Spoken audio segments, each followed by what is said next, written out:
మన university registrar గారు professor Krishnaiah గారు, ఈ AP ECET examination convener professor Durga Prasad గారు మరియు కో కన్వీనర్లు, ఇక్కడికి విచ్చేసిన ప్రింట్ ఎలక్ట్రానిక్ మీడియా మిత్రులు అందరికీ a very good morning to all of you. ముందుగా ఈ ఏపీ ఈసెట్ రాష్ట్ర పరీక్షను నిర్వర్తించడానికి జేఎన్టీయూ అనంతపూర్కు పర్మిషన్ ఇచ్చినటువంటి మన రాష్ట్ర ప్రభుత్వానికి, ముఖ్యంగా మన ముఖ్యమంత్రి వర్యులకు, మన హెచ్ఆర్డి మినిస్టర్ నారా లోకేష్ గారికి, యాప్స్కి చైర్మన్ మధుమూర్తి గారికి నేను కృతజ్ఞతలు తెలియజేస్తున్నాను.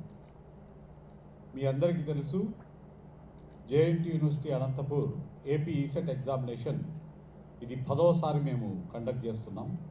గత 9 పర్యాయాలు ఎంతో విజయవంతంగా ఏపీ ఈసెట్ ఎగ్జామినేషన్ కండక్ట్ చేసినటువంటి ఘనత ఈ యూనివర్సిటీకి ఉంది. సో ఈసారి కూడా ఏపీ ఈసెట్ ఎగ్జామినేషన్ను ఎటువంటి ప్రాబ్లమ్స్ లేకుండా విద్యార్థులకు అత్యంత అనుకూలంగా ఈ పరీక్ష నిర్వహించడానికి అన్ని ఏర్పాట్లు చేయడం జరుగుతోంది. ఇప్పటికే నిష్ణాతులైన విద్యావేత్తలతో పరీక్ష పత్రాలను తయారు చేయించడము, వాటిని సాఫ్ట్ కాపీస్గా రూపొందించడము, స్టూడెంట్ వ్యూ కాపీల్లోకి మార్చుకోవడము, ఎడిటింగ్, మోడరేషన్ అన్ని ప్రక్రియలు జరుగుతూ ఉన్నాయి. ఇవి సమయానికంతా పూర్తి చేసి పరీక్ష నిర్వర్తించడానికి మా కన్వీనర్ గారు అన్ని ప్రయత్నాలు చేస్తున్నారు.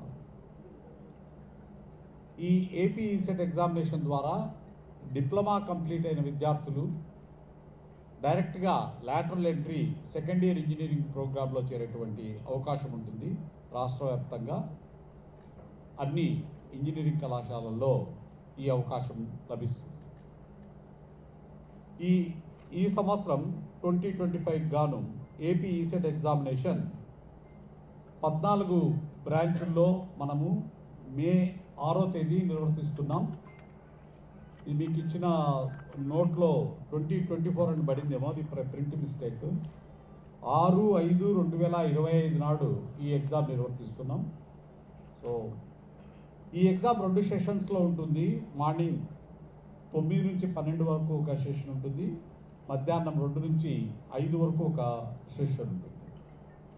సో ఇది 14 కోర్సులు.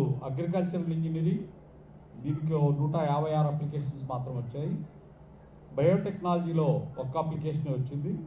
బీఎస్సీ మ్యాథమెటిక్స్కు 45, సెరామిక్ టెక్నాలజీకి 3, కెమికల్ ఇంజనీరింగ్కు 308, సివిల్ ఇంజనీరింగ్కు 3050 అప్లికేషన్స్, కంప్యూటర్ సైన్స్ అండ్ ఇంజనీరింగ్కు అత్యధికంగా 11,029 అప్లికేషన్స్, ఎలక్ట్రికల్ అండ్ ఎలక్ట్రానిక్స్ ఇంజనీరింగ్లో 5,868 అప్లికేషన్లు, ఎలక్ట్రానిక్స్ అండ్ కమ్యూనికేషన్ ఇంజనీరింగ్లో 9,416 అప్లికేషన్స్, ఎలక్ట్రానిక్స్ అండ్ ఇన్స్ట్రుమెంటేషన్ ఇంజనీరింగ్లో 54 అప్లికేషన్లు, మెకానికల్ ఇంజనీరింగ్లో 4,757 అప్లికేషన్లు, మెటలర్జికల్ ఇంజనీరింగ్కు 102 అప్లికేషన్స్, మైనింగ్ ఇంజనీరింగ్కు 71, ఫార్మసీలో 3,327 అప్లికేషన్స్ రావడం జరిగింది.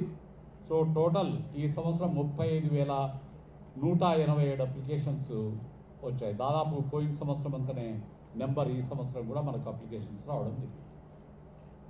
సో ఈ సందర్భంగా ముఖ్యంగా అందరికీ, విద్యార్థులందరికీ తెలియజేయడం ఏంటంటే, వాళ్ళ ఛాయిసెస్ ప్రకారం టెస్ట్ సెంటర్స్ దాదాపు వాళ్ళ కోరిక, వాళ్ళ ఆప్షన్స్ ప్రకారమే చేయడం జరుగుతూ ఉంది.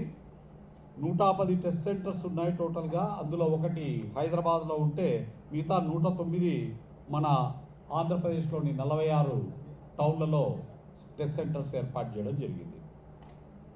సో ఈ సందర్భంగా పాత్రికేయ మిత్రులందరికీ తెలియజేయడం ఏంటంటే, విద్యార్థులు కొన్ని నియమ నిబంధనలు పాటించాల్సినవి ఉన్నాయి. వాటిని మీరు రాష్ట్ర వ్యాప్తంగా విద్యార్థుల దృష్టికి తీసుకెళ్లాలని చెప్పేసి పాత్రికేయ మిత్రులందరికీ నేను రిక్వెస్ట్ చేస్తున్నాను.